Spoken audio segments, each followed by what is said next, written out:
Hello dears, എല്ലാ മക്കൾക്കും എഡ്യൂമേറ്റിന്റെ മറ്റൊരു ക്ലാസ്സിലേക്ക് സ്വാഗതം. ഇന്നത്തെ ക്ലാസ്സിൽ നമ്മൾ നോക്കാനായിട്ട് പോകുന്നത് ആറാം ക്ലാസ്സിലെ മക്കളുടെ സാമൂഹ്യ ശാസ്ത്രത്തിലെ 10ാമത്തെ പാഠമാണ് കേട്ടോ. സമുദ്രങ്ങളിലൂടെ എന്നാണ് ഈ പാഠത്തിന്റെ പേര്. ഈ പാഠത്തിലെ മുഴുവൻ പ്രവർത്തനങ്ങളുമാണ് ചെയ്തു നടക്കുന്നത്.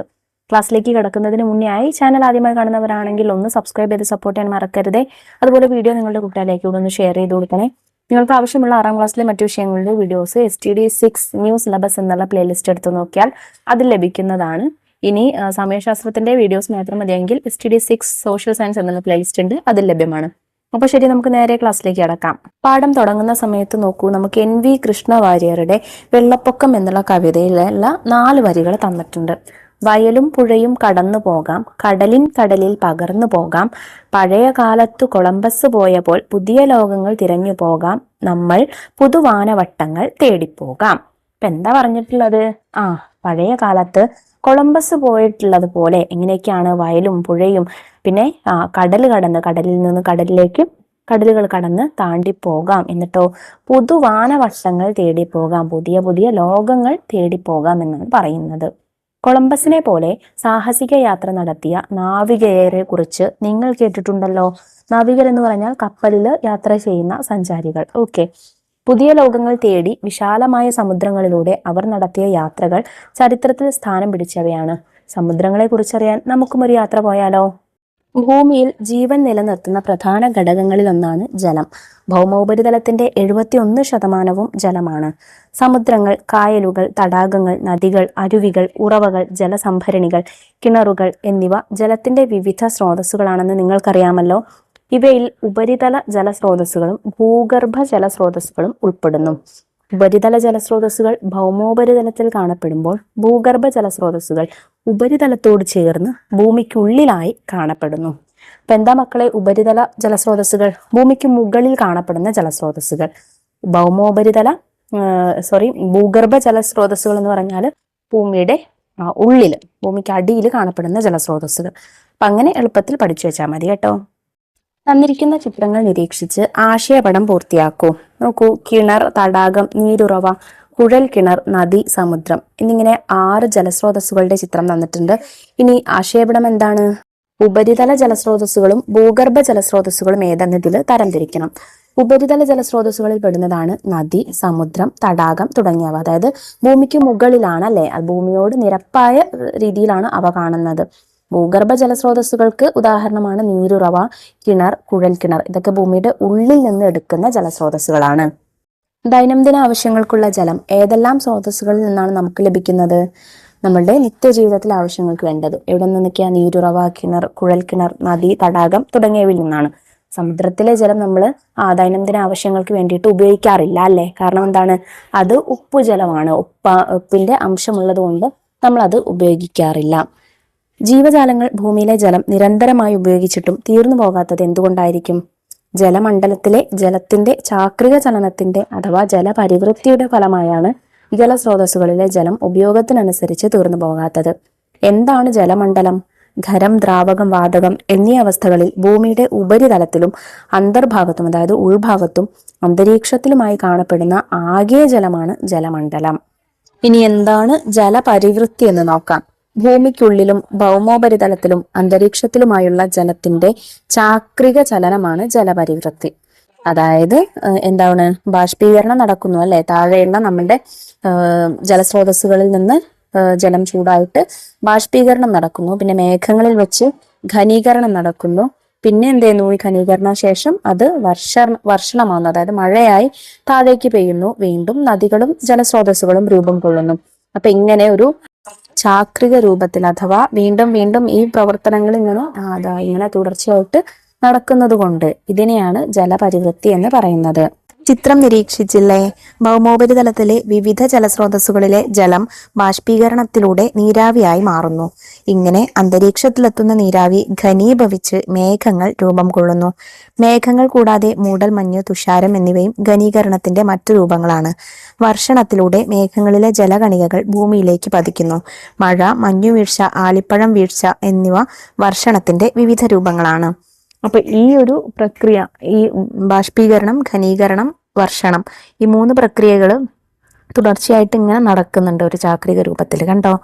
ഇനി ബാഷ്പീകരണവും ഘനീകരണവും വർഷണവും എന്താണെന്ന് നോക്കാം. ബാഷ്പീകരണം ഒരു ദ്രാവകം താപത്തിന്റെ സഹായത്താൽ വാതകാവസ്ഥയിലേക്ക് മാറുന്ന പ്രക്രിയയാണ് ബാഷ്പീകരണം.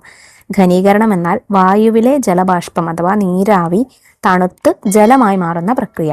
വർഷണം തുടർച്ചയായ ഘനീകരണത്തിലൂടെ മേഘങ്ങളിലെ ജലകണികകളുടെ വലുപ്പവും ഭാരവും കൂടുമ്പോൾ അന്തരീക്ഷത്തിൽ തങ്ങി നിൽക്കാനാവാതെ അവ ദ്രാവക രൂപത്തിലോ ഖരരൂപത്തിലോ ഭൂമിയിലേക്ക് പതിക്കുന്ന പ്രക്രിയ. ഇങ്ങനെ ജലമണ്ഡലത്തിൽ ജലം ബാഷ്പീകരണം, ഘനീകരണം, വർഷണം എന്നീ പ്രക്രിയകളിലൂടെ ചാക്രികമായി ചലിച്ചുകൊണ്ടേയിരിക്കുന്നതാണ് ജലപരിവൃത്തി. ജീവന്റെ നിലനിൽപ്പിന് അത്യന്താപേക്ഷിതമായ ഒരു ഘടകമാണ് ജലം. എന്നാൽ ജലത്തിന്റെ വിതരണം ഭൂമിയിൽ എല്ലായിടത്തും ഒരുപോലെയാണോ? അല്ല. തന്നിരിക്കുന്ന ചിത്രത്തിൽ നിന്നും ജലത്തിന്റെ വിതരണം നിരീക്ഷിക്കൂ. നോക്കൂ മക്കളെ, സമുദ്രജലവും മറ്റ് ലവണജലങ്ങളുമാണ് ഏറ്റവും കൂടുതലുള്ളത്, 97%. ശുദ്ധജലം വെറും 3% മാത്രമേ ഉള്ളൂ. അതിൽ തന്നെ ഹിമപാളികളിലെയും ഹിമാനികളിലെയും ജലം 68.7%, ഭൂഗർഭജലം 30.1%, ഉപരിതല ജലം 0.3%, മറ്റുള്ളവ 0.9%. ഭൂമിയിലെ ജലത്തിന്റെ 97%വും ലവണജലമാണെന്ന് നിങ്ങൾ തിരിച്ചറിഞ്ഞല്ലോ. ഭൂമിയിലുള്ള ആകെ ശുദ്ധജലത്തിന്റെ അളവ് 3%. അതിൽ ഭൂരിഭാഗവും ഹിമപാളികളിലും ഹിമാനികളിലുമായി ഉറഞ്ഞുകിടക്കുന്നു. ജീവജാലങ്ങൾക്ക് ഉപയോഗിക്കാൻ ലഭ്യമായ ശുദ്ധജലത്തിന്റെ അളവ് വളരെ പരിമിതമാണ്. ശുദ്ധജലം പോലെ തന്നെ ഭൂമിയിൽ മനുഷ്യരുടെ നിലനിൽപ്പിന് സമുദ്രജലവും അനിവാര്യമാണ്. കാലാവസ്ഥയെ നിയന്ത്രിക്കുന്നതിലും ആവാസ വ്യവസ്ഥകളെ പിന്തുണയ്ക്കുന്നതിലും സമുദ്രങ്ങൾ നിർണായക പങ്കുവഹിക്കുന്നു. കൂടാതെ മനുഷ്യജീവിതത്തിന് ആവശ്യമായ വിഭവങ്ങളും സമുദ്രങ്ങൾ പ്രദാനം ചെയ്യുന്നു. ഇനി നമുക്ക് സമുദ്രങ്ങളെ കുറിച്ച് കുറച്ചുകൂടെ കാര്യങ്ങൾ നോക്കാം. ലോക സമുദ്ര ദിനത്തോടനുബന്ധിച്ച് കുട്ടികൾ തയ്യാറാക്കിയ പ്ലക്കാർഡുകൾ നിരീക്ഷിക്കൂ. സമുദ്രങ്ങൾ സംരക്ഷിക്കൂ, ഭൂമിയിൽ ജീവൻ നിലനിർത്തൂ. സമുദ്രങ്ങൾ സംരക്ഷിക്കൂ, നമ്മുടെ ഭാവി സുരക്ഷിതമാക്കൂ. സമുദ്രങ്ങൾ ചവറ്റുകുട്ടകളല്ല, വിഭവങ്ങളുടെ കലവറകളാണ്. ഭൂമിയിൽ ജീവന്റെ നിലനിൽപ്പിന് സമുദ്രങ്ങൾ വഹിക്കുന്ന പങ്ക് നിർണായകമാണ്. സമുദ്രങ്ങളുടെ കൂടുതൽ സവിശേഷതകൾ പരിചയപ്പെടാം. ഭൂഖണ്ഡങ്ങൾക്കിടയിലായി സ്ഥിതി ചെയ്യുന്ന അതിവിശാലമായ ജലാശയങ്ങളാണ് സമുദ്രങ്ങൾ. കടലുകൾ, ഉൾക്കടലുകൾ എന്നിവ സമുദ്രത്തിന്റെ ഭാഗങ്ങളാണ്. സമുദ്രങ്ങളെക്കുറിച്ചുള്ള ശാസ്ത്രീയ പഠനം സമുദ്രശാസ്ത്രം അഥവാ ഓഷ്യനോഗ്രഫി എന്നാണ് അറിയപ്പെടുന്നത്. സമുദ്രജലത്തിന്റെ സങ്കീർണമായ ചലനാത്മകത തിരിച്ചറിയുന്നതിന് സമുദ്ര പഠനം സഹായിക്കുന്നു. കൂടാതെ കാലാവസ്ഥാ വ്യതിയാനം, സമുദ്ര മലിനീകരണം, ജൈവ വൈവിധ്യ ശോഷണം തുടങ്ങിയ വെല്ലുവിളികളെ അഭിമുഖീകരിക്കുന്നതിനും സമുദ്ര പഠനം ഉപകരിക്കുന്നു. ജൂൺ 8 ലോക സമുദ്ര ദിനം. എല്ലാ വർഷവും ജൂൺ 8 ലോക സമുദ്ര ദിനമായി ആചരിക്കുന്നു. സമുദ്രങ്ങളുടെ പ്രാധാന്യം തിരിച്ചറിയുക എന്നതാണ് ഇതിന്റെ ലക്ഷ്യം. മനുഷ്യരുടെ അശാസ്ത്രീയമായ ഇടപെടലുകൾ സമുദ്ര ആവാസ വ്യവസ്ഥയെ പ്രതികൂലമായി ബാധിക്കുന്നു. അതിനാൽ സമുദ്രങ്ങളെ സംരക്ഷിക്കേണ്ടതിന്റെ ആവശ്യകത ഓർമ്മപ്പെടുത്തുന്ന ദിനം കൂടിയാണ് ഇത്. ഇനി എന്താണ് കടലും ഉൾക്കടലും കടലിടുക്കുമെന്ന് നോക്കാം. കടൽ ഭാഗികമായി കരയാൽ ചുറ്റപ്പെട്ട സമുദ്രഭാഗമാണ് കടൽ. ഉദാഹരണം അറബിക്കടൽ. കണ്ടോ, ഇന്ത്യയുടെ നമുക്കവിടെ ഭൂപടം തന്നിട്ടുണ്ട്. അതിൽ അറബിക്കടലിന്റെ ഒരു ഭാഗം എന്താണ്? കരയാൽ ചുറ്റപ്പെട്ടതാണ് അല്ലേ. ഇനി ഉൾക്കടൽ എന്താണ്? കരഭാഗത്തിനുള്ളിലേക്ക് കയറി കിടക്കുന്ന സമുദ്രഭാഗമാണ് ഉൾക്കടൽ. ഉദാഹരണം ബംഗാൾ ഉൾക്കടൽ. ബംഗാൾ ഉൾക്കടൽ കണ്ടോ മക്കളെ, അവിടെ കരഭാഗത്തിനുള്ളിലേക്ക് കയറി കിടക്കുന്ന സമുദ്രഭാഗമായിട്ടാണ് നമുക്ക് കാണാൻ സാധിക്കുന്നത്. ഇനി കടലിടുക്ക്. രണ്ട് കടലുകളെയോ സമുദ്രഭാഗങ്ങളെയോ തമ്മിൽ ബന്ധിപ്പിക്കുന്നതും കരകൾക്കിടയിലായി സ്ഥിതി ചെയ്യുന്നതുമായ വീതി കുറഞ്ഞ സമുദ്രഭാഗമാണ് കടലിടുക്ക്. ഉദാഹരണമാണ് പാക് കടലിടുക്ക്. ഇവിടെ ഇന്ത്യ, ശ്രീലങ്ക എന്നീ 2 രാജ്യങ്ങളെ തമ്മിൽ ബന്ധിപ്പിക്കുന്നുണ്ട് അല്ലെ. പിന്നെ അതുപോലെ 2 കടലുകളെ, സമുദ്രഭാഗങ്ങളെ തമ്മിൽ ബന്ധിപ്പിക്കുന്നുണ്ട്. അതായത് ബംഗാൾ ഉൾക്കടലിനെയും അറബിക്കടലിനെയും തമ്മിൽ ബന്ധിപ്പിക്കുന്നുണ്ട്. കണ്ടോ. ലോക ഭൂപടം നിരീക്ഷിച്ച് സമുദ്രങ്ങൾ പട്ടികപ്പെടുത്തൂ. നമുക്കിവിടെ ഭൂപടം തന്നിട്ടുണ്ട്. അതുപോലെ ഓരോ ഭൂഖണ്ഡങ്ങളിൽ അവിടെ വടക്കേ അമേരിക്ക, യൂറോപ്പ്, ഏഷ്യ, ആഫ്രിക്ക, തെക്കേ അമേരിക്ക അങ്ങനെയുണ്ട്. ഓസ്ട്രേലിയ, അന്റാർട്ടിക്ക ഒക്കെ ഉണ്ട്.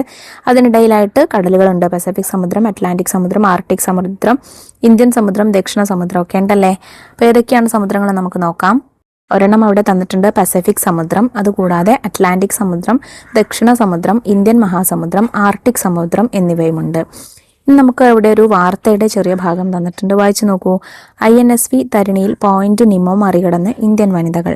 ഡൽഹി നാവിക സാഗർ പരിക്രമ 2ന്റെ ഭാഗമായി സമുദ്രമാർഗം ലോക പര്യടനം നടത്തിയ ഇന്ത്യൻ നാവികസേനയിലെ ലഫ്റ്റനന്റ് കമാൻഡറായ ദിൽന കെ, രൂപ എ എന്നിവർ 2025 ജനുവരി 30 പോയിന്റ് നിമോ മറികടന്നു. വാർത്ത നിരീക്ഷിച്ചല്ലോ. പോയിന്റ് നിമോ എന്ന സമുദ്രഭാഗത്തെക്കുറിച്ച് നിങ്ങൾ കേട്ടിട്ടുണ്ടോ? കരയിൽ നിന്നും ഏറ്റവും അകലെയുള്ള സമുദ്രഭാഗമാണ് പോയിന്റ് നിമോ. ഈ കേന്ദ്രത്തിൽ നിന്നും തൊട്ടടുത്ത കരയിലെത്താൻ 2000 കിലോമീറ്ററിലധികം സഞ്ചരിക്കണം.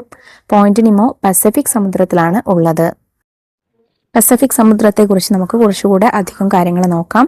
ഏറ്റവും വലുതും ആഴമേറിയതുമായ സമുദ്രമാണ് പസഫിക്.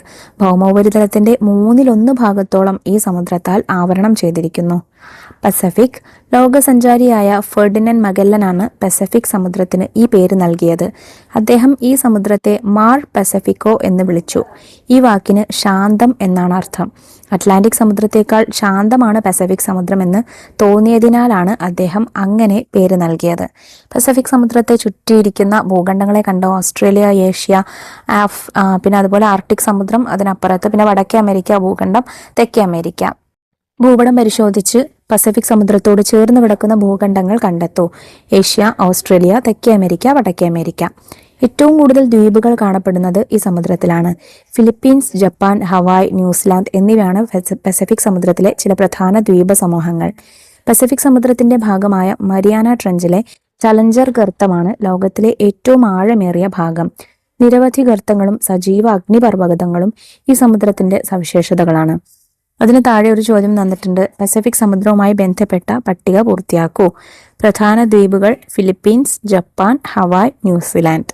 ഏറ്റവും ആഴമേറിയ ഭാഗം ചലഞ്ചർ ഗർത്തം. അതിർത്തി പങ്കിടുന്ന ഭൂഖണ്ഡങ്ങൾ തെക്കേ അമേരിക്ക, വടക്കേ America, Asia, Australia.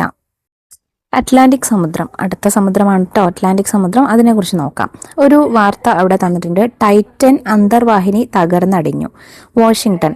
മാതൃപേടകമായ polar Prince കപ്പലുമായുള്ള ആശയവിനിമയ ബന്ധം നഷ്ടപ്പെട്ടതിനു പിന്നാലെ സമുദ്രപേടകമായ ടൈറ്റൻ തകർന്നടിഞ്ഞു. 1912 അറ്റ്ലാന്റിക് സമുദ്രത്തിൽ മുങ്ങിപ്പോയ ടൈറ്റാനിക് എന്ന ആഡംബര കപ്പലിന്റെ അവശിഷ്ടങ്ങൾ കാണാൻ സമുദ്രത്തിന്റെ അടിത്തട്ടിലേക്ക് യാത്ര തിരിച്ച 5 അംഗ സംഘമാണ് അപകടത്തിൽപ്പെട്ടത്. വാർത്തയിൽ പരാമർശിക്കുന്ന അറ്റ്ലാന്റിക് സമുദ്രത്തിന്റെ കൂടുതൽ സവിശേഷതകൾ നമുക്ക് പരിചയപ്പെടാം. വലുപ്പത്തിൽ 2ാം സ്ഥാനത്തുള്ള സമുദ്രമാണ് അറ്റ്ലാന്റിക്. ഇംഗ്ലീഷ് അക്ഷരമാലയിലെ എസ്സിനോട് സാമ്യമുള്ളതാണ് ഇതിന്റെ ആകൃതി. ലോകത്തിലെ ഏറ്റവും തിരക്കേറിയ സമുദ്രപാത അറ്റ്ലാന്റിക് സമുദ്രത്തിലാണ് ഉള്ളത്. സമുദ്രത്തിന്റെ മധ്യഭാഗത്തായി സ്ഥിതി ചെയ്യുന്ന സമുദ്രാന്തർ പർവ്വതനിരയായ മധ്യ അറ്റ്ലാന്റിക് പർവ്വതനിര ഇതിന്റെ മറ്റൊരു പ്രത്യേകതയാണ്. പ്യൂർട്ടോറിക്കോ ട്രെഞ്ചിലെ മിൽവോക്കി ഡീപ്പാണ് സമുദ്രത്തിലെ ഏറ്റവും ആഴമേറിയ ഭാഗം. ന്യൂ ഫൗണ്ട്ലാൻഡ്, ഐസ്ലാൻഡ് തുടങ്ങിയവ അറ്റ്ലാന്റിക് സമുദ്രത്തിലെ പ്രധാനപ്പെട്ട ദ്വീപുകളിൽ ചിലതാണ്. നമുക്കവിടെ അറ്റ്ലാന്റിക് സമുദ്രത്തിന്റെ ചിത്രം തന്നിട്ടുണ്ട്, കണ്ടോ? എസ് രൂപത്തിൽ നമുക്ക് കാണാം അല്ലെ? അതിനെ ചുറ്റപ്പെട്ട ഭൂഖണ്ഡങ്ങളാണ് യൂറോപ്പ്, ആഫ്രിക്ക, തെക്കേ അമേരിക്ക, വടക്കേ അമേരിക്ക തുടങ്ങിയവ. അറ്റ്ലസ് ഗ്ലോബ് എന്നിവയുടെ സഹായത്തോടെ അറ്റ്ലാന്റിക് സമുദ്രത്തോട് ചേർന്ന് കിടക്കുന്ന ഭൂഖണ്ഡങ്ങൾ കണ്ടെത്തൂ. യൂറോപ്പ്, ആഫ്രിക്ക, തെക്കേ അമേരിക്ക, വടക്കേ അമേരിക്ക. അതിന് താഴെ ഒരു ചോദ്യം തന്നിട്ടുണ്ട്. അറ്റ്ലാന്റിക് സമുദ്രത്തിന്റെ തിരിച്ചറിയൽ കാർഡ് തയ്യാറാക്കൂ. നമുക്ക് 2 രൂപത്തിൽ ചെയ്യാം. ഒന്നാമത് നമുക്ക് അവിടെ തന്നിരിക്കുന്ന മോഡൽ കണ്ടോ? ആ മാതൃകയ്ക്ക് അനുസരിച്ച് നമുക്ക് ആദ്യം ചെയ്തു നോക്കാം. പേര് അറ്റ്ലാന്റിക് സമുദ്രം. സ്വാഭാവിക അതിരുകൾ പടിഞ്ഞാറ് വടക്കേ അമേരിക്കയും തെക്കേ അമേരിക്കയും, കിഴക്ക് യൂറോപ്പും ആഫ്രിക്കയും, വടക്ക് ആർട്ടിക് സമുദ്രവും, തെക്ക് അന്റാർട്ടിക്കയും. പ്രധാന ദ്വീപുകൾ ഗ്രീൻലാൻഡ്, ഐസ്ലാൻഡ്. ബ്രിട്ടീഷ് ദ്വീപുകൾ അസോറസ് ദ്വീപുകൾ, സെന്റ് ഹെലേന. ഇതിൽ നമ്മൾ പഠിച്ചത് ഗ്രീൻലാൻഡും ഐസ്ലാൻഡും മാത്രമാണ്. അത് മാത്രം എഴുതിയാലും മതി കേട്ടോ. ഏറ്റവും ആഴമേറിയ ഗർത്തം പ്യൂർട്ടോറിക്കോ ട്രെഞ്ച് ആണ്. ഇനി മറ്റൊരു രീതിയിൽ തിരിച്ചറിയൽ കാർഡ് കൂടെ നമുക്ക് തയ്യാറാക്കാം. ആ മാതൃക ഞാൻ തരാം. പേര് അറ്റ്ലാന്റിക് സമുദ്രം. സ്ഥാനം വടക്ക് ആർട്ടിക് സമുദ്രം, തെക്ക് ദക്ഷിണ സമുദ്രം, കിഴക്ക് യൂറോപ്പ്, ആഫ്രിക്ക, പടിഞ്ഞാറ് വടക്കേ അമേരിക്ക, തെക്കേ അമേരിക്ക. പിന്നെ പ്രധാന സവിശേഷതകളാണ് കൊടുക്കുന്നത്. തിരക്കേറിയ സമുദ്രപാത, മധ്യ അറ്റ്ലാന്റിക് പർവ്വതനിര, ആഴമേറിയ ഭാഗം മിൽവോക്കി ഡീപ്പ്, പ്രധാന ദ്വീപുകൾ ന്യൂ ഫൗണ്ട്ലാൻഡ്, ഐസ്ലാൻഡ്. അതിന് താഴെ നമുക്ക് 3 വാർത്താ തലക്കെട്ടുകൾ തന്നിട്ടുണ്ട്. വികസന ചിറകിൽ വിഴിഞ്ഞം അന്താരാഷ്ട്ര തുറമുഖം. പുതുചരിത്രം എഴുതി വിഴിഞ്ഞം. വിഴിഞ്ഞം ഇന്ത്യയുടെ പുതിയ ലോക കവാടം. വാർത്താ തലക്കെട്ടുകൾ നിരീക്ഷിച്ചല്ലോ. ഏത് സമുദ്രതീരത്താണ് ഈ തുറമുഖം സ്ഥിതി ചെയ്യുന്നത്?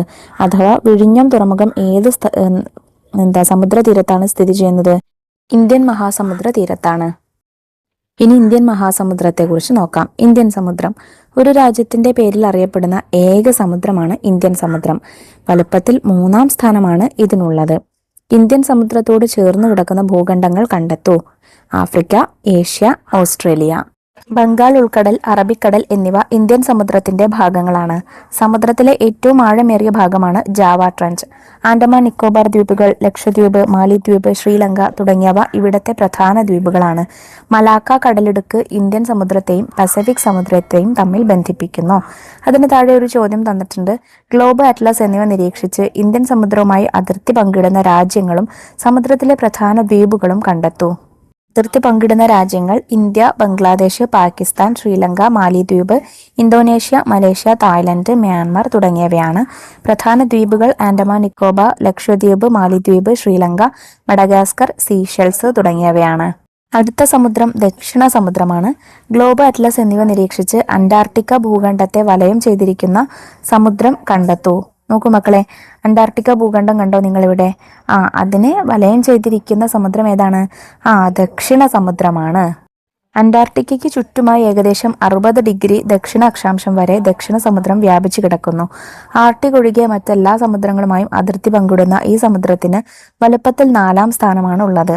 ഡോൾമാൻ, ഹെയ്ഡ് എന്നിവ സമുദ്രത്തിലെ ചില ദ്വീപുകളാണ്. സൗത്ത് സാൻഡ്വിച്ച് ട്രഞ്ചിലെ ഫാക്ടോറിയൻ ഗർത്തമാണ് ഇവിടത്തെ ഏറ്റവും ആഴമേറിയ ഭാഗം. അടുത്തത് ആർട്ടിക് സമുദ്രം. ഭൂരിഭാഗവും ആർട്ടിക് വൃത്തത്തിനുള്ളിലായി സ്ഥിതി ചെയ്യുന്ന സമുദ്രമാണ് ആർട്ടിക് സമുദ്രം. ആർട്ടിക് സമുദ്രത്തിലാണ് ഉത്തര ധ്രുവം ഉള്ളത്. ഏറ്റവും ചെറുതും ആഴം കുറഞ്ഞതുമായ സമുദ്രമാണ് ഇത്. വർഷത്തിൽ ഭൂരിഭാഗവും ഇവിടം മഞ്ഞുറഞ്ഞ അവസ്ഥയിലാണ്. മൊല്ലോയ് ഗർത്തമാണ് ഈ സമുദ്രത്തിലെ ഏറ്റവും ആഴമേറിയ ഭാഗം. ഏഷ്യ, യൂറോപ്പ്, വടക്കേ അമേരിക്ക എന്നീ ഭൂഖണ്ഡങ്ങളുടെ വടക്കേ അതിർത്തി കൂടിയാണ് ആർട്ടിക് സമുദ്രം. ഇനി നമുക്കിതിന് താഴെ ഒരു ചോദ്യം തന്നിട്ടുണ്ട്. സമുദ്രങ്ങളുമായി ബന്ധപ്പെട്ട വർക്ക് ഷീറ്റ് പൂർത്തിയാക്കൂ. നമുക്കിവിടെ സമുദ്രങ്ങൾ, അതിന്റെ വലുപ്പക്രമം, ആഴമേറിയ ഭാഗം, പ്രധാന ദ്വീപുകൾ എന്നിങ്ങനെയാണ് തന്നിട്ടുള്ളത്. ആദ്യത്തേത് ദക്ഷിണ സമുദ്രം. ദക്ഷിണ സമുദ്രം വലുപ്പത്തിൽ 4ാം സ്ഥാനമാണ്. ആഴമേറിയ ഗർത്തം ഫാക്ടോറിയൻ ഗർത്തമാണ്. പ്രധാന ദ്വീപുകൾ ഡോൾമാൻ, ഹേഡ് തുടങ്ങിയവയാണ്. ഇനി ആർട്ടിക് സമുദ്രം വലുപ്പത്തിൽ 5ാം സ്ഥാനം. ആഴമേറിയ ഭാഗം മൊല്ലോയ് ഗർത്തമാണ്. പിന്നെ അടുത്തത് പസഫിക് സമുദ്രം. അതിലെ വലുപ്പക്രമം 1ാം സ്ഥാനമാണ് പസഫിക് സമുദ്രത്തിലുള്ളത്. പസഫിക് സമുദ്രത്തിലെ ആഴമേറിയ ഭാഗം ചലഞ്ചർ ഗർത്തമാണ്. പ്രധാന ദ്വീപുകൾ ഫിലിപ്പീൻസ്, ജപ്പാൻ, ഹവായ്, ന്യൂസിലാൻഡ് തുടങ്ങിയവയാണ്. അടുത്തത് അറ്റ്ലാന്റിക് സമുദ്രമാണ്. അറ്റ്ലാന്റിക് സമുദ്രത്തിന് വലുപ്പത്തിൽ 2ാം സ്ഥാനമാണുള്ളത്. ആഴമേറിയ ഭാഗം മിൽവോക്കി ഡീപ്പാണ്. പ്രധാന ദ്വീപുകൾ ന്യൂ ഫൗണ്ട്ലാൻഡും ഐസ്ലാൻഡുമാണ്. അടുത്തത് ഇന്ത്യൻ സമുദ്രം. അത് വലുപ്പത്തിൽ 3ാം സ്ഥാനമാണ്. ആഴമേറിയ ഭാഗം ജാവ ട്രെഞ്ചാണ്. പ്രധാന ദ്വീപുകൾ ആൻഡമാൻ നിക്കോബാർ ദ്വീപുകൾ, ലക്ഷദ്വീപ്, മാലിദ്വീപ്, ശ്രീലങ്ക തുടങ്ങിയവയാണ്. അപ്പൊ ദ്വീപുകളില്ലാത്ത ഒരേ ഒരു സമുദ്രം എന്ന് പറയുന്നത് ആർട്ടിക് സമുദ്രമാണ് കേട്ടോ. സമുദ്രജലവും ചലനങ്ങളും. അതിവിശാലമായ മണൽപ്പരപ്പ്, നോക്കത്താ ദൂരത്തോളം പരന്നു കിടക്കുന്ന അനന്തമായ കടൽ, വട്ടമിട്ട് പറക്കുന്ന കടൽക്കാക്കകളും പരുന്തുകളും, ഓളപ്പരപ്പിലൂടെ ഒഴുകി നടക്കുന്ന വഞ്ചികളും ബോട്ടുകളും, ഒന്നിനു പിറകെ ഒന്നായി തീരം തൊട്ട് തിരികെ പോകുന്ന തിരമാലകൾ, ചിലപ്പോൾ താരാട്ടുപാടി വന്ന് എൻ്റെ കാലുകളെ തഴുകി മടങ്ങി, മറ്റു ചിലപ്പോൾ ഗംഭീര ശബ്ദത്തോടെ ആർത്തിരമ്പി കരയിലേക്ക്. ഒരു കുസൃതി തിര എന്നെ ആകെ നനച്ചു. അങ്ങനെ ഞാൻ ആദ്യമായി കടൽ വെള്ളത്തിന്റെ രുചി അറിഞ്ഞു. എന്തൊരുപ്പാണ് ഈ കടൽ വെള്ളത്തിന്! പഠനയാത്രയുടെ ഭാഗമായി ഇടുക്കിയിൽ നിന്നും ആദ്യമായി കടൽ കാണാനെത്തിയ ദിയയുടെ അനുഭവക്കുറിപ്പ് വായിച്ചില്ലേ? നിങ്ങൾ തിരമാലകൾ കണ്ടിട്ടുണ്ടോ? ഉണ്ടായിരിക്കും അല്ലേ? എന്താണ് തിരമാലകൾ? കാറ്റ് സമുദ്രോപരിതലത്തിൽ ഉണ്ടാക്കുന്ന ചലനമാണ് തിരമാലകൾ. കാറ്റ് സൃഷ്ടിക്കുന്ന ഊർജ പ്രവാഹങ്ങൾ സമുദ്രോപരിതലത്തിൽ ഉയർച്ച താഴ്ചകൾ സൃഷ്ടിക്കുന്നു. ജലോപരിതലത്തെ സ്പർശിച്ച് കാറ്റ് വീശുമ്പോഴാണ് സാധാരണയായി തിരമാലകൾ ഉണ്ടാകുന്നത്. സമുദ്രജലത്തിന്റെ തുടർച്ചയായ ഈ ഉയർച്ച താഴ്ചകളാണ് തിരമാലകൾ. കാറ്റിന്റെ വേഗത വർദ്ധിക്കുന്നതിനനുസരിച്ച് തിരമാലകളുടെ വലുപ്പവും വർദ്ധിക്കുന്നു. തിരമാലകൾ കൂടാതെ വേലിയേറ്റ വേലിയിറക്കങ്ങളും സമുദ്രജല പ്രവാഹങ്ങളും സമുദ്രജല ചലനങ്ങളിൽ ഉൾപ്പെടുന്നു. നമുക്കവ വിശദമായി പരിശോധിക്കാം. സമുദ്രജലനിരപ്പ് നിശ്ചിത ഇടവേളകളിൽ ഉയരുകയും താഴുകയും ചെയ്യുന്ന പ്രതിഭാസമാണ് വേലിയേറ്റ വേലിയിറക്കങ്ങൾ. സമുദ്രജലനിരപ്പ് ഉയരുന്നതിനെ വേലിയേറ്റമെന്നും താഴുന്നതിനെ വേലിയിറക്കമെന്നും പറയുന്നു. സമുദ്രത്തിനുള്ളിലൂടെ നദികൾ ഒഴുകുന്നത് സങ്കല്പിക്കൂ. സമുദ്രജലം കിലോമീറ്ററുകളോളം നദികളെപ്പോലെ സമുദ്രത്തിനുള്ളിലേക്ക് ഒഴുകുന്നുണ്ട്. ഇങ്ങനെ സമുദ്രങ്ങളിൽ നിശ്ചിത ദിശയിൽ നിശ്ചിത പാതയിലൂടെ തുടർച്ചയായി ജലം ഒഴുകുന്ന പ്രതിഭാസമാണ് സമുദ്രജല പ്രവാഹം. എല്ലാ സമുദ്രങ്ങളിലും ഇത്തരം സമുദ്രജല പ്രവാഹങ്ങളുണ്ട്. വേലിയേറ്റ വേലിയിറക്കങ്ങൾ എന്താണെന്ന് നോക്കാം.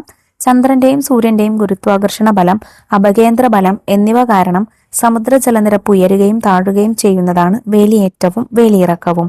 ഭൂമിയിൽ ചന്ദ്രൻ അഭിമുഖമായി വരുന്ന വശത്ത് ഗുരുത്വാകർഷണ ബലത്താലും വിപരീത വശത്ത് അപകേന്ദ്ര ബലത്താലും ഒരേ സമയം വേലിയേറ്റങ്ങൾ ഉണ്ടാകുന്നു. ഈ സമയം ഭൂമിയിലെ മറ്റു സമുദ്രഭാഗങ്ങളിൽ വേലിയിറക്കവും അനുഭവപ്പെടുന്നു. അടുത്തത് സമുദ്രജല പ്രവാഹങ്ങളെ കുറിച്ച് നോക്കാം. സമുദ്രങ്ങളിൽ നിശ്ചിത പാതയിലൂടെ സമുദ്രജലം തുടർച്ചയായി ഒഴുകുന്ന പ്രതിഭാസമാണ് സമുദ്രജല പ്രവാഹം. കാറ്റ്, സമുദ്രജലത്തിന്റെ ഊഷ്മാവിൽ ഉണ്ടാകുന്ന വ്യത്യാസങ്ങൾ, ലവണത്വത്തിലെ വ്യത്യാസങ്ങൾ, ഭൂമിയുടെ ഭ്രമണം തുടങ്ങിയവ സമുദ്രജല പ്രവാഹങ്ങൾക്ക് ചില കാരണങ്ങളാണ്. ഇനി താഴെ ഒരു ചോദ്യമുണ്ട്, ആശയപടം പൂർത്തിയാക്കാം. സമുദ്രജല ചലനങ്ങൾ ഏതൊക്കെയാണ്? സമുദ്രജല ചലനങ്ങൾ 3 നമ്മൾ പഠിച്ചു. ഒന്നാമത്തേത് തിരമാലയാണ്. തിരമാല എന്ന് പറഞ്ഞാൽ കാറ്റ് സമുദ്രോപരിതലത്തിൽ ഉണ്ടാക്കുന്ന ചലനമാണ് തിരമാല. അടുത്തത് വേലിയേറ്റവും വേലിയിറക്കവും. സമുദ്ര ജലനിരപ്പ് നിശ്ചിത ഇടവേളകളിൽ ഉയരുകയും താഴുകയും ചെയ്യുന്ന പ്രതിഭാസമാണ് വേലിയേറ്റവും വേലിയിറക്കവും. അടുത്തത് സമുദ്രജല പ്രവാഹങ്ങൾ. സമുദ്രങ്ങളിൽ നിശ്ചിത ദിശയിൽ നിശ്ചിത പാതയിലൂടെ തുടർച്ചയായി ജലം ഒഴുകുന്ന പ്രതിഭാസമാണ് ഇത്. ദിയ സമുദ്രജലം രുചിച്ച അനുഭവം വായിച്ചില്ലേ? എന്തുകൊണ്ടാണ് സമുദ്രജലത്തിന് ഉപ്പുരസമുള്ളതെന്ന് നിങ്ങൾക്കറിയാമോ? എല്ലാ ജലസ്രോതസ്സുകളിൽ നിന്ന് ലഭിക്കുന്ന ജലത്തിലും ധാതു ലവണങ്ങൾ അലിഞ്ഞു ചേർന്നിട്ടുണ്ട്. എന്നാൽ സമുദ്രജലത്തിൽ ലവണങ്ങളുടെ അളവ് പൊതുവെ കൂടുതലാണ്. അതുകൊണ്ടാണ് സമുദ്രജലത്തിന് ഉപ്പുരസമുള്ളത്. ജലത്തിൽ അലിഞ്ഞു ചേർന്നിട്ടുള്ള എല്ലാ ധാതു ലവണങ്ങളുടെയും മൊത്തം അളവാണ് ലവണത്വം. സമുദ്രവും മനുഷ്യരും. അമൂല്യമായ വിഭവങ്ങളുടെ ഉറവിടങ്ങളാണ് സമുദ്രങ്ങൾ. സമുദ്രങ്ങൾ എങ്ങനെയാണ് നമ്മുടെ ജീവിതത്തെ സ്വാധീനിക്കുന്നത്? ചിത്രം നിരീക്ഷിച്ച് പട്ടികപ്പെടുത്തൂ. ചിത്രം നോക്കിയിട്ട് എഴുതിക്കേ മക്കളെ. എന്തൊക്കെയാണ്? ഒന്ന്, കാലാവസ്ഥയെ നിയന്ത്രിക്കുന്നുണ്ട് അല്ലേ, അതാണ് ഒന്നാമത്തെ ചിത്രത്തില്. പിന്നെ മത്സ്യസമ്പത്തും മറ്റു വിഭവങ്ങളും പ്രദാനം ചെയ്യുന്നുണ്ട്, അതാണ് ഈ 4ാമത്തെ ചിത്രത്തിലുള്ളത്. പിന്നെ രാജ്യാന്തര വാണിജ്യ ബന്ധങ്ങൾ നിലനിർത്തുന്നുണ്ട്, അതാണ് ഈ കപ്പൽ ചിത്രം കൊണ്ട് ഉദ്ദേശിക്കുന്നത്. അതുപോലെ ഈ 3ാമത്തെ ചിത്രത്തിൽ എന്താണ്? വിനോദസഞ്ചാരമാണ് കാണിക്കുന്നത്. അപ്പൊ ഇതെല്ലാം സമുദ്രങ്ങൾ മനുഷ്യ ജീവിതത്തെ സ്വാധീനിക്കുന്ന വ്യത്യസ്ത മേഖലകളാണ്. പ്രാചീന കാലം മുതൽ മനുഷ്യർ സമുദ്രങ്ങളെ ഉപജീവനത്തിനായി ആശ്രയിക്കുന്നു. മത്സ്യസമ്പത്തിനൊപ്പം മൂല്യമേറിയ മറ്റു വിഭവങ്ങളും സമുദ്രം പ്രദാനം ചെയ്യുന്നു. രാജ്യാന്തര വാണിജ്യ ബന്ധങ്ങൾ നിലനിർത്തുന്നതിന് സമുദ്ര ഗതാഗതം സഹായിക്കുന്നു. ആഗോള താപനത്തെ നിയന്ത്രിക്കുന്നതിലും ഓക്സിജൻ ഉൽപാദനത്തിലും സമുദ്രങ്ങളുടെ പങ്ക് വളരെ വലുതാണ്. സമുദ്രതീരങ്ങൾ പൊതുവെ വിനോദസഞ്ചാര കേന്ദ്രങ്ങൾ കൂടിയാണ്. സമുദ്രജല മലിനീകരണം നോക്കൂ. പ്ലാസ്റ്റിക്കുകൾ സമുദ്രജലത്തിൽ നിക്ഷേപിക്കുന്നത് കൊണ്ട്, അതുപോലെ ഈ കപ്പലുകളിൽ നിന്നൊക്കെയുള്ള വലിയ വലിയ വാഹനങ്ങളിൽ നിന്നുള്ള ഓയില്, എണ്ണ തുടങ്ങിയിട്ടുള്ള സംഭവങ്ങൾ, പുക തുടങ്ങിയിട്ടുള്ളവയൊക്കെ ഈ വെള്ളത്തിൽ അലിഞ്ഞു ചേരുന്നത് കൊണ്ടും മലിനീകരണം ഉണ്ടാവുന്നുണ്ട്. ചിത്രങ്ങൾ നിരീക്ഷിച്ചല്ലോ. ഇത്തരം കാഴ്ചകൾ നിങ്ങൾക്ക് പരിചിതമാണോ? സമുദ്രങ്ങൾ പലതരത്തിലുള്ള വെല്ലുവിളികൾ അഭിമുഖീകരിക്കുന്നുണ്ട്. മലിനീകരണമാണ് സമുദ്രങ്ങൾ നേരിടുന്ന പ്രധാന പ്രശ്നം. രാസവസ്തുക്കളും മറ്റ് ഹാനികരമായ പദാർത്ഥങ്ങളും സമുദ്രത്തിൽ എത്തിച്ചേരുന്നതും സമുദ്ര ആവാസ വ്യവസ്ഥയ്ക്ക് ഭീഷണിയാണ്. സമുദ്രങ്ങളെ മാത്രമല്ല, നദികൾ, തടാകങ്ങൾ തുടങ്ങിയ ശുദ്ധജല സ്രോതസ്സുകളെയും മലിനീകരണം ബാധിക്കുന്നു. ഇനി സമുദ്രജല സംരക്ഷണ മാർഗങ്ങൾ എന്തൊക്കെയാണ്? സമുദ്രജല സംരക്ഷണ മാർഗങ്ങൾ പരിശോധിക്കാം. പ്ലാസ്റ്റിക്, രാസവസ്തുക്കൾ മുതലായവ സമുദ്രങ്ങളിലേക്ക് എത്തുന്നത് തടയുക. തീരങ്ങളെ മാലിന്യമുക്തമാക്കി സംരക്ഷിക്കുക. സമുദ്ര സംരക്ഷണത്തെക്കുറിച്ച് അവബോധം വളർത്തുക. സുസ്ഥിരമല്ലാത്ത മത്സ്യബന്ധനം നിയന്ത്രിക്കുക. സമുദ്രത്തിലെ ആവാസ വ്യവസ്ഥകളെ സംരക്ഷിക്കുക. ഇനിയൊരു ചോദ്യമുണ്ട്. സമുദ്രജല സംരക്ഷണത്തിന്റെ പ്രാധാന്യം സൂചിപ്പിക്കുന്ന മുദ്രാഗീതങ്ങൾ തയ്യാറാക്കുക. നോക്കൂ, ഞാനൊരു 5 ഉദാഹരണം കൊടുക്കുന്നുണ്ട്. സമുദ്രം നമ്മുടെ ജീവനാണ്, സംരക്ഷിക്കാം അതിനെ ഒരുമിച്ച്. നീലക്കടൽ നമ്മുടെ സമ്പത്താണ്, മാലിന്യം വലിച്ചെറിയാതിരിക്കാം. സമുദ്രത്തെ സ്നേഹിക്കാം, ജീവജാലങ്ങളെ കാക്കാം. മലിനമാക്കരുത് കടലിനെ, വരും തലമുറയ്ക്കായി കാത്തുവെക്കാം. ഓരോ തുള്ളി വെള്ളവും അമൂല്യമാണ്, പാഴാക്കാതെ സംരക്ഷിക്കാം. സമുദ്രങ്ങളെയും അവയുടെ സവിശേഷതകളെയും നാം തിരിച്ചറിഞ്ഞല്ലോ. സൂക്ഷ്മജീവികൾ മുതൽ നീലത്തിമിംഗലം വരെയുള്ള വ്യത്യസ്ത ജീവിവർഗങ്ങളും വൈവിധ്യമാർന്ന സസ്യജാലങ്ങളും അടങ്ങിയ സമുദ്ര ആവാസ വ്യവസ്ഥയെ സംരക്ഷിക്കേണ്ടത് അനിവാര്യമാണ്. ജലത്തിന്റെ ദുരുപയോഗവും മലിനീകരണവും ഭൂമിയിൽ ജീവന്റെ നിലനിൽപ്പിനെ തന്നെ ഭീഷണിയിലാഴ്ത്തിയിരിക്കുകയാണ്. അതിനാൽ ജലസംരക്ഷണത്തിനായി നമുക്ക് കൈകോർക്കാം. ഭൂമി എന്നും ജലഗ്രഹമായി തന്നെ തുടരട്ടെ. അപ്പൊ ഇത്രയും കാര്യങ്ങളാട്ടോ മക്കളെ ഈ പാഠത്തിൽ പഠിക്കാനായിട്ടുള്ളത്. പാഠഭാഗവും അതിൽ ചെയ്ത ചോദ്യങ്ങളൊക്കെ എല്ലാ മക്കൾക്കും മനസ്സിലായിട്ടുണ്ടെന്ന് വിശ്വസിക്കുന്നു. വീഡിയോ യൂസ്ഫുൾ ആയിട്ടുണ്ടെങ്കിൽ നിങ്ങളുടെ കൂട്ടുകാരിലേക്ക് നമ്മുടെ ക്ലാസ് ഒന്ന് ഷെയർ ചെയ്ത് കൊടുക്കാൻ മറക്കരുത്. അതുപോലെ 6ാം ക്ലാസ്സിലെ മറ്റു വിഷയങ്ങളുടെ വീഡിയോസിന് വേണ്ടി ചാനൽ ഒന്ന് സബ്സ്ക്രൈബ് ചെയ്ത് വെക്കുക. ഇന്നത്തെ ക്ലാസ്സിനെ കുറിച്ചുള്ള അഭിപ്രായങ്ങൾ മറക്കാതെ കമന്റ് ബോക്സിലൂടെ അറിയിക്കുകയും ചെയ്യാം. അപ്പോൾ ശരി, അടുത്ത ക്ലാസ്സുമായി വീണ്ടും കാണാം. താങ്ക്